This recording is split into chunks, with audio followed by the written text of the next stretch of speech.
Hello everyone, it's James. In this video, I want to talk about what narcissists are. Narcissists can be a real problem, especially for neurodiverse individuals, and I've had my fair share of experience of being burned by narcissists in the past. So what are narcissists? What are the tactics that narcissists use on people to control them? How do you deal with narcissists as an autistic or ADHD person? Well, in this video, I have a lot to cover, which I think will be very helpful. All right, well, let's get started.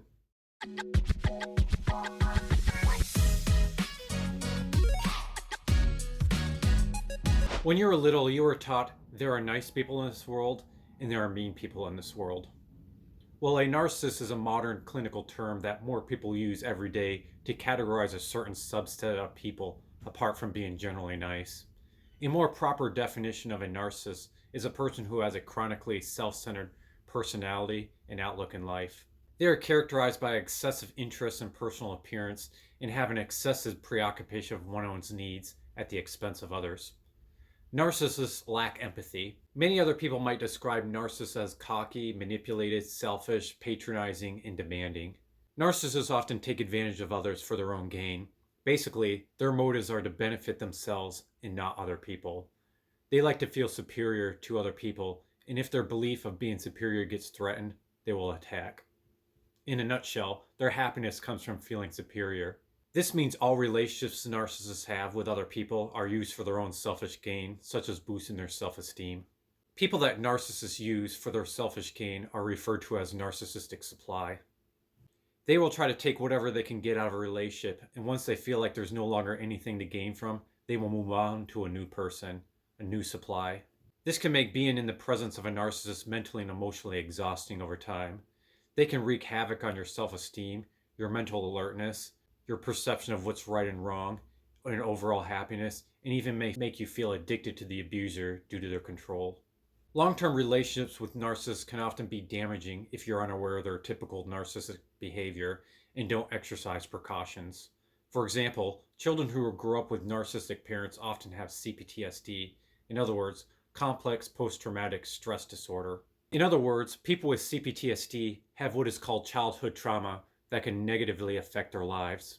This is because narcissists control people and they try to get what they want out of them, and this can include crushing their self-esteem and making them question their own sanity. For example, if you have autism, they might take advantage of your various autism struggles, like with socializing, as a way to manipulate you. If you have ADHD, they can use your ADHD struggles, like initiating certain tasks, as a way to make you feel ashamed and then control you. I think it's very sad, in my opinion.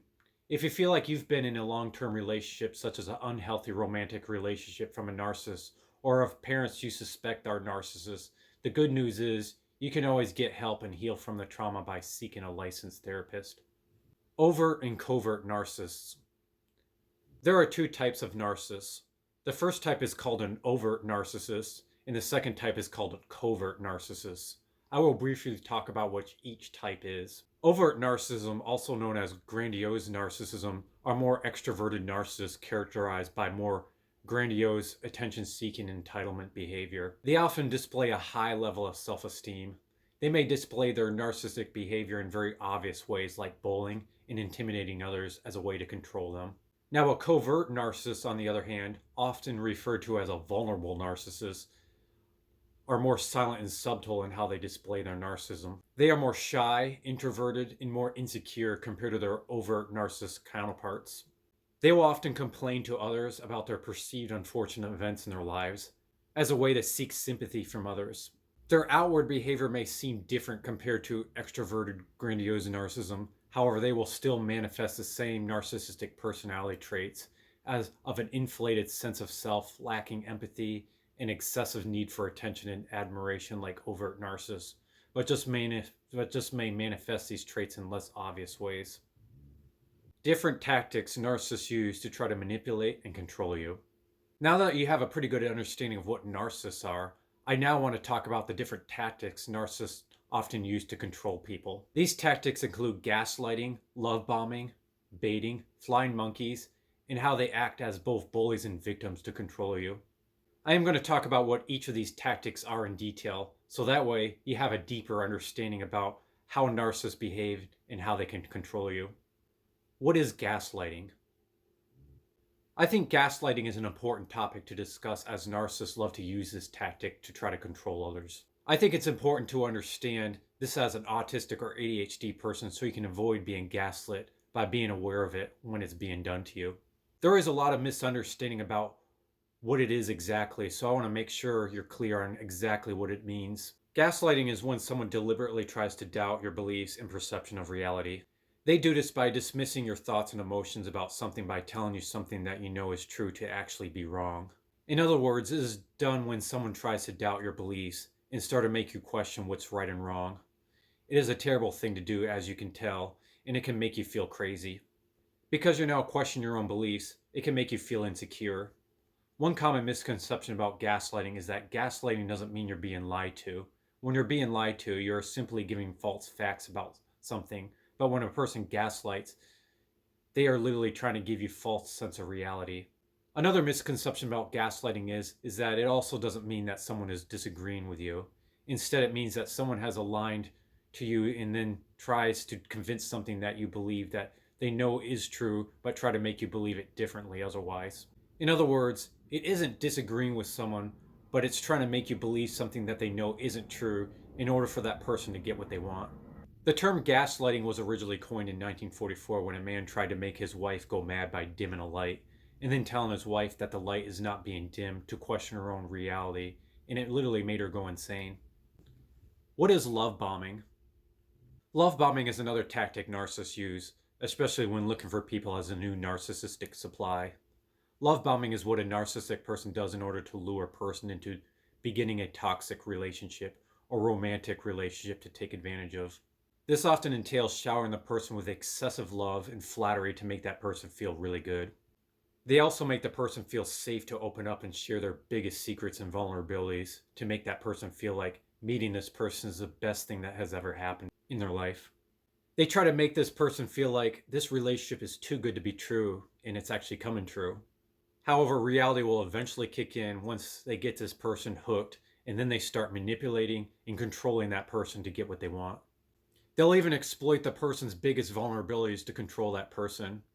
The person they control will then become vulnerable and believe that they are the ones screwing up while the narcissist controls them. If you meet a person and this person is showering you with love and things seem too good to be true, then chances are this person could be a narcissist trying to love bomb you. What is baiting? Baiting is another tactic narcissists use to try to control others to make themselves feel better. It's a way to gain narcissistic supply from others. Before I define what baiting is, I want to mention that narcissists feel happy when other people are upset or experience negative emotions because it makes them feel like they got the upper hand. This means narcissists will get upset when the opposite happens. This basically means narcissists don't like it when people are happy. When they see other people happy, it makes them feel powerless. So baiting is a tactic that narcissists use when they feel powerless. Baiting is when a narcissist pushes other people's buttons as a way to try to upset them.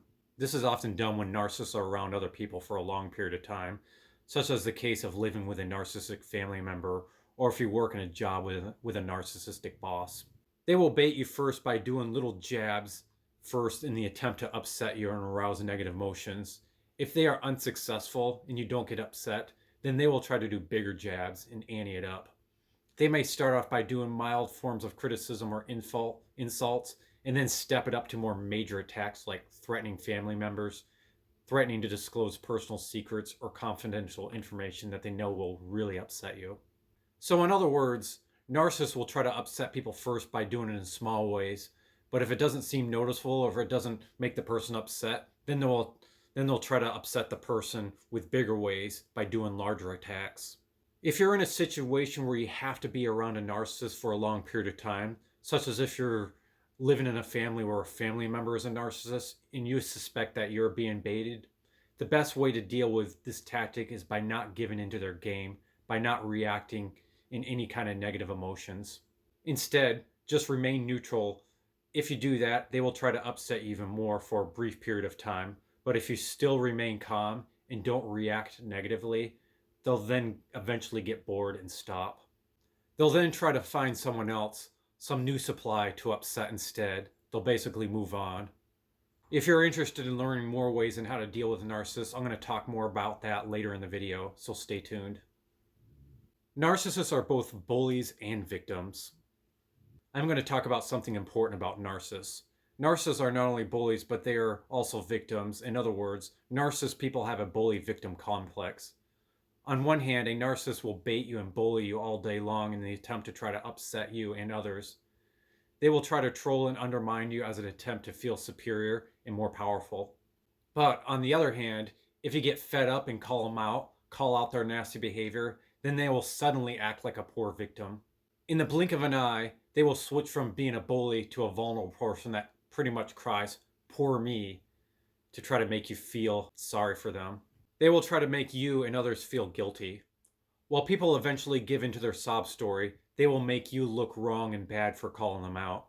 "Well, I treat you so well. I do so much for you. I even bought you food. How could you do this to me?" Then, once people feel bad and apologize and try to be nice again, they will go back to bullying again. As you can see, it's really a sick way to manipulate. This is a tactic that covert narcissists do more often as they play the victim role more. However, overt narcissists will do it too, as this is something that all narcissists do. What are flying monkeys? Flying monkeys is another tool that narcissists use to try to control and manipulate others, and this is a tool that is often done in family settings. Flying monkeys is a tool that narcissists use by having other people do the dirty work for them. It's kind of like the witch using the monkeys on the movie The Wizard of Oz. Basically, a narcissist will use other people to try to turn them against you. They may do this with family members. They may use other family members to do the dirty work for them by turning them against the person, such as you, to make you look bad. This can also happen in social circles, like in school, where bullies may turn to your friends in a clique against you.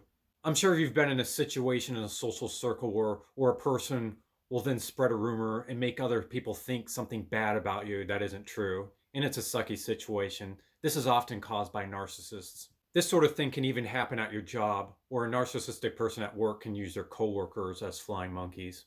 Yes, it can be very heartbreaking when long-term friends or close ones suddenly get turned against you, and because they become part of the narcissist plot. Now that you learned a lot about what narcissists are and how they operate using the various tools and strategies, I want to talk about how you can deal with narcissists if you're around them so you don't become a victim of their abuse that they will try to pose on you. Number one, own your reality. Stay firm to your truth. If you own your own reality, narcissists will be less likely to control you and try to get what they want by gaslighting you. Number two, pay attention to how people treat other people. Sometimes people are jokeful and they like to play around, but if a person's really being spiteful, then this is a telltale sign that this person could be a narcissist. Number three, pay attention to how people react under setbacks. Paying attention to the way people react under setbacks and seeing how a person gets angry can be a great way to detect the early warning signs. Everyone gets angry. Narcissists often have volatile anger when things don't go their way, and they often become very volatile during setbacks. Number four, having meaning and purpose in your life. Having meaning and purpose in your life is like being a tree with firm roots that ground you. Meaning and purpose prevents you from being swayed by narcissists, as they often try to take advantage of people who feel vulnerable, as they believe they can be an easier target. Furthermore, a person who is secure with a firm life purpose can make a narcissist feel less empowered in comparison, so they will try to move on to other people to seek their supply. Number five, surround yourself with good people. Surrounding yourself from good people can not only benefit you and improve your overall happiness, but it can also provide a sort of protection from narcissists. As you probably know from this point in the video, narcissists do not like to be around people who are happy, so they will eventually move on. Number six, disengage from non-narcissistic people that enable other narcissist people's behavior. People such as enablers and flying monkeys who aren't aware of the narcissist games may not be narcissists themselves, but they are better off being avoided if they are open to listen to the narcissist demands. The reason is because they will cause harm as they are doing the narcissist dirty work, even if they aren't aware of it. Sometimes you can talk to these people to bring awareness. However, if they are unable to see the reality of the situation and they continue to play the narcissist game as a flying monkey, then they aren't worth your time, or else they'll suck you back into their game. Number seven, gray rocking. Or in other words, be a gray rock. Gray rocking is one of the most effective tools when it comes to dealing with narcissistic abuse, so I want to talk about this one in a little more detail. First off, what is it? Well, gray rocking is basically acting in a way where you don't respond to any emotions, at least no extreme emotions. It's like acting like a dull rock with no color. Keep responses brief with little substance and emotions when they talk to you. If they try to bait and upset you, enforce proper boundaries if necessary, but show very little emotion. It is very important to not show any negative emotions because if you do, they will think they've won and will continue to abuse you. Sometimes it can be hard because they will continue to try to test you and do really mean things that will downright piss you off. But do your best to bite your tongue, even if it means going into another room and yelling into a pillow where they can't hear it. The more you continue this sort of boring engagement, the more bored they will get, and eventually they will stop bothering you. And they will look for other people instead for supply. In other words, they'll eventually move on. Well, I hope this information was helpful. If you want to learn more about narcissism, I would suggest watching the YouTube channel by Dr. Ramani or the YouTube channel Surviving Narcissism by Dr. C, which are excellent YouTubers that talk about this if you suspect that you're carrying childhood trauma due to narcissistic abuse, or you suspect that you're being around narcissists and want to learn more about it and how to deal with them. I would also suggest learning more about healing from childhood trauma and maybe even seeing a licensed therapist, as I'm not a doctor and I'm just suggesting to use this video as a starting point for your healing process. My primary objective is I want to bring more awareness about narcissism so you can learn how to avoid them and not being abused by them, because it's really sad to see how many people become victims by narcissism, especially in the autism and ADHD communities. Well, I hope you found this video helpful. If you did, please like and share this video with a friend so that way more people can benefit from this video, as well as the other videos I made on this channel. Thank you for watching and have a great day. Bye-bye.